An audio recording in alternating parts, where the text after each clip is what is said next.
صبر کا راستہ مشکل ضرور ہوتا ہے، لیکن صبر کرنے والوں کی منزل بہت خوبصورت ہوتی ہے۔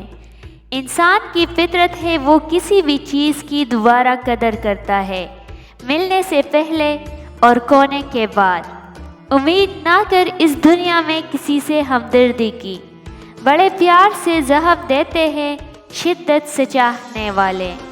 کبھی کبھی انسان بڑے مشکل وقتوں سے بھی آسانی سے گزر جاتا ہے، اور کبھی کبھی ایک شخص ہمارے صبر کی دھجیاں بکھیر دیتا ہے۔ کچھ رشتے کرائے کے مکان کی طرح ہوتے ہیں، جتنا مرضی سجا لو، چمکا لو، دیکھ بھال کر لو، کبھی اپنے نہیں ہوتے۔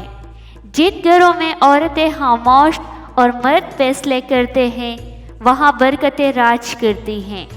زندگی بھی کتنی عجیب ہے، جو ٹیڑھا ہے اسے چھوڑ دیا جاتا ہے، اور جو سیدھا ہے اسے ٹوک دیا جاتا ہے۔ سکون کہاں چھپا ہوا ہے؟ غفلت ہو جائے تو سجدے میں، اور گناہ ہو جائے تو توبہ میں۔ تمہاری تنہائی تمہیں جس طرف مائل کرتی ہے، بس وہی تمہارے اندر کی حقیقت ہے۔ یقین کی پختہ دیوار میں اگر شک کی دراڑ پڑ جائے تو وہ معذرت کے گارے سے بھر تو سکتی ہے، لیکن اس کے نشانات باقی رہتے ہیں۔ غلط چیزیں تب رونما ہوتی ہیں جب آپ غلط لوگوں پر بھروسہ کرتے ہیں۔